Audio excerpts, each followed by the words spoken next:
Vamos agora ao quadro Opinião com Edival Ferreira, também o professor Eliabe Serafim já está aí conosco. Bom dia, professor. Agora com Edival Ferreira. Bom, gente, chegamos ao momento do capital humano com o consultor de empreendedorismo, gente e negócios, professor universitário Eliabe Serafim. O ano de 2023 está acabando, empresas fecharam, uns colaboradores perderam seus postos de trabalho e outros mudaram exponencialmente seu plano de carreira. Como planejar sua carreira profissional em 2024 diante de tantas mudanças que ainda estão por vir? Esse tema, como planejar sua carreira profissional para 2024, professor Eliabe, muito bom dia, muito obrigado por nos atender. Explique aí, professor, para os nossos internautas, como planejar sua carreira profissional para 2024. Bom dia, Edival Ferreira, bom dia, Márcio Lima. Mesmo atrasado, Márcio Lima, um grande abraço para você pelo seu aniversário, né? Essa semana, acho que foi ontem, tá? Que Deus lhe proteja, lhe dê muitos anos de vida e que você em 2024 consiga ser muito mais do que você foi em 2023, tá joia? Esse é meu desejo e da minha família. Bem, Edival, primeiramente é importante a gente falar que planejamento, tá? Vem do sentimento, é uma palavra derivativa, né, de planejar. E, naturalmente, as pessoas, né, de um modo geral, eu falo isso sem depreciá-las, elas não têm o hábito de planejar, até mesmo em sua casa. Às vezes, um planejamento de comprar algo não está ainda treinada, ou seja, as pessoas compram o que vem, às vezes acham que faturamento é lucro, e não conseguem, de maneira alguma, ter o resultado, né, esperado, ou seja, que gostaria de ter. Todavia, eu sempre falo que quando vai chegando o final do ano e começando o próximo, que eu sempre digo que o ano, ele só muda o calendário, mas a vida continua. Você que tem que planejar. E nesse planejamento, é muito comum as pessoas prometerem tudo a si mesmo e aos outros, como, por exemplo, ir para uma academia, parar de fumar, aqueles que têm vício, parar de beber, fazer uma viagem. Existe realmente, dentro desses planos, né, que são, no caso, esses aí são objetivos, né, dentro do planejamento, que são mensuráveis. O que são mensuráveis? Eles conseguem realmente atingir, né, realizar. E existem alguns objetivos que são imensuráveis, ou seja, inatingíveis. Então, para esses planos que você apenas sonha muito alto, e não quero aqui dizer que é proibido sonhar alto, mas existem sonhos que você precisa realmente ter muito mais tempo, né, eu diria, de planejamento até, para que você consiga, de fato, chegar lá. Vou dar um exemplo, né? Às vezes a pessoa quer fazer uma viagem num trem, um universo, né, fora do seu país, e de repente ele não tem um financeiro, tá? O que ele tem que fazer? Ele tem que se planejar financeiramente, às vezes abrir mão de algumas coisas que ele vinha fazendo como gasto, para poder somar recursos financeiros e aí, quem sabe, conseguir viajar. E quando eu falo dessa forma, eu não quero aqui dizer que alguém possa fazer isso mais rapidamente. Tem pessoas que têm condições financeiras, tá? E podem fazer uma viagem numa boa, né? E assim não teria nenhum impacto financeiro na sua vida social. Trazendo para o lado profissional, e aí onde eu quero realmente responder diretamente a sua pergunta, muitas pessoas ainda acreditam que não é importante planejar o lado profissional. Principalmente aqueles que estão empregados. Ah, não, meu emprego está garantido, não vou preocupar com planejar. Ora, é importante sim planejar. Se você não pensa, mas a empresa internamente, com seus consultores, com seus auditores, com seus especialistas, né, que a gente chama, eles estão fazendo seu planejamento sim da empresa. E por que você não? Se você não está fazendo parte do planejamento da empresa, se você não foi convidado ainda, tá? Procure se planejar sim. seu lado profissional, porque a empresa pode mudar ano que vem e você pode estar nesse rol, né, de planejamento da empresa. Ou, por exemplo, de repente a empresa pode estar automatizando uma área que você atuava de forma tradicional.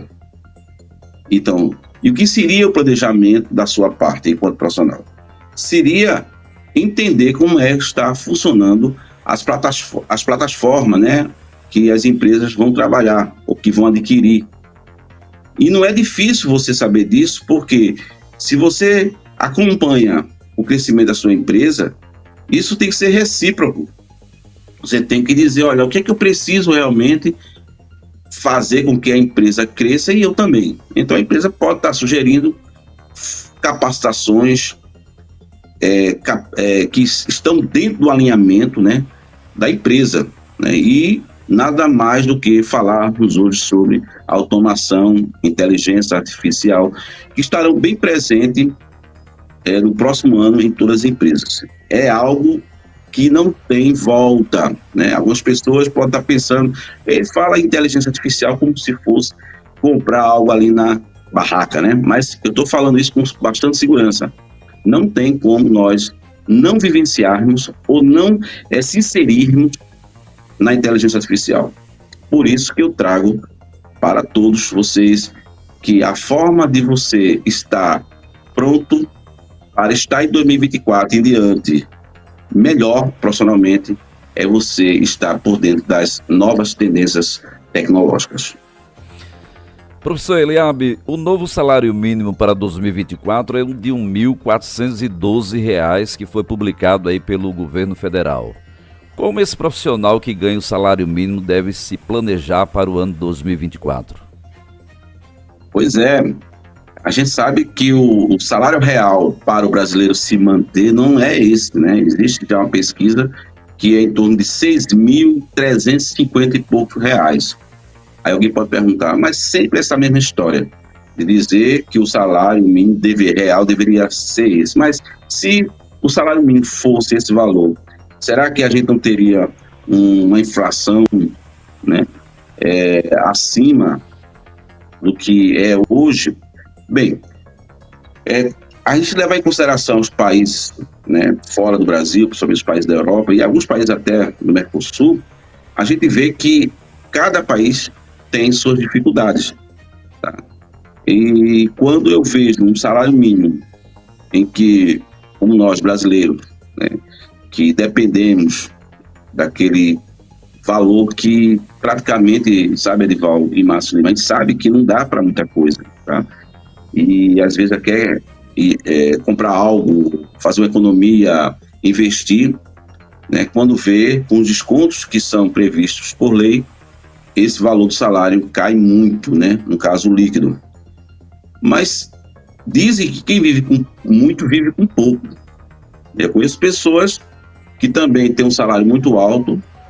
Quando eu falo muito alto, ele tem aquela capacidade de receber, além do seu salário como seletista, ele tem outras rendas, mas vive nas dívidas, né? Pendurados aí, inclusive até com agiota. Conheço pessoas que ganham bem. Eu conheço também pessoas que têm um salário mínimo e que se mantêm. Qual é o ponto de equilíbrio que a gente pode encontrar aí? É que aqueles que realmente ganham pouco, eles se esforçam para não ter muitas dívidas. E aí ele entra no processo de redução de custos, né? Assim pode falar, de modo que ele não tenha que estar devendo a muita gente. Não é que ele não deva, porque é muito difícil dizer uma pessoa que ganha um salário mínimo não tenha contraído algum débito, nem que seja numa sapataria, numa loja, né? Ou no próprio aluguel da casa, as concessionárias de água e energia. Então, de certa forma, isso aí também faz parte da composição, né, do aporte financeiro, que é o salário mínimo. Se ele realmente vai sobreviver, se ele vai conseguir, eu cada vez penso que vai apertar, porque quando se dá um aumento desse tipo, que não é muita coisa, os aumentos da cesta básica, né, ele ultrapassa, então ele já fica devendo. Então é menos prato de comida na mesa. Nesse caso, é menos investimento na educação dos seus filhos, é menos inserções dessas pessoas de curso de capacitações.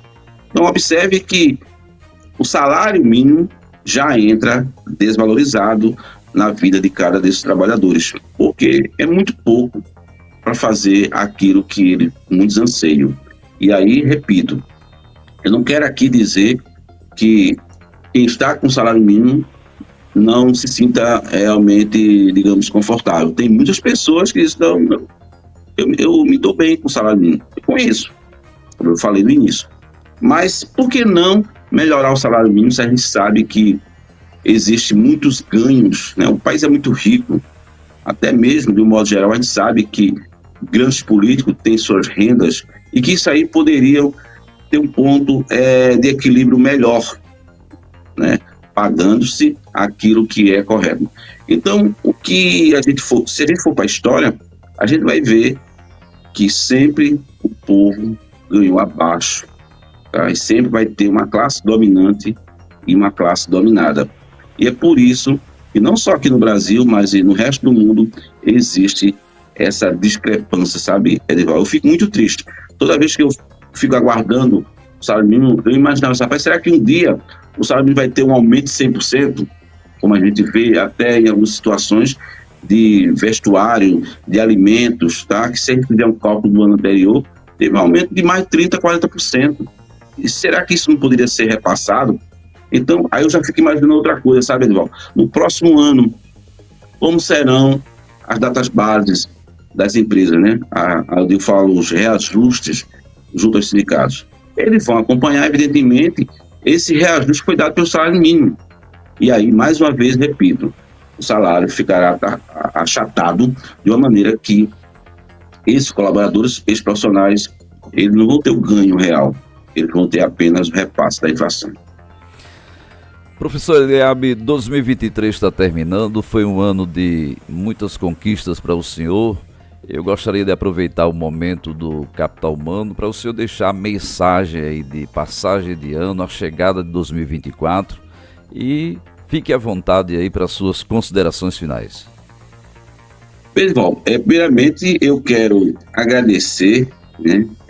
A gente começou essa parceria, né, nesse ano 2023, e agradecer ao Márcio Lima, ao outro Márcio, que agora esqueci o nome, a você, que tem essa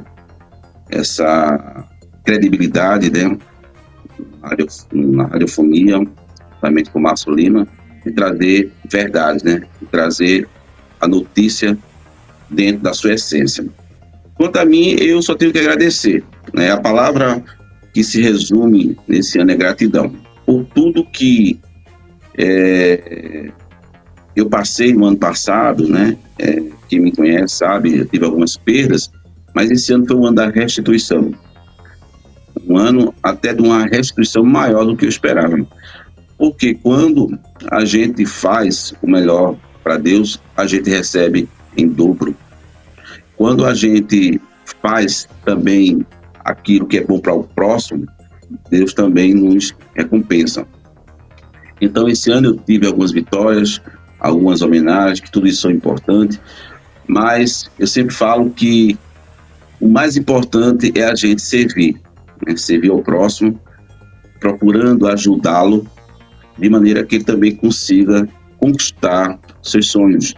E eu sempre, quando falo que eu ajudo pessoas a abrirem portas onde só existe parede, eu ajudo mesmo, tá? E quem me conhece, e alguém pode até perguntar, como assim ajudar? Eu vou fazer vou dar essa explicação, sabe, Edvaldo, me permita, porque algumas pessoas até confundem. Ajudar não é abrir, ajudar é você abrir, é diferente. Então, e às vezes, para você, como nós falamos desse tema de planejamento, muitas pessoas nos procuram, sim. Como é que eu faço para melhorar 2024? E nós temos, sim, algumas dicas. A gente não impõe o que você deve fazer. A gente mostra como você pode fazer, que é diferente.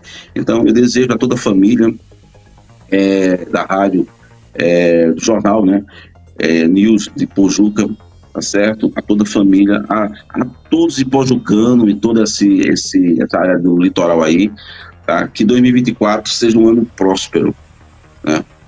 Um ano que seja um ano de melhorias, tá? Um ano extraordinário, porque aquilo que tem preparado para nós é melhor do que aquilo que nós esperamos.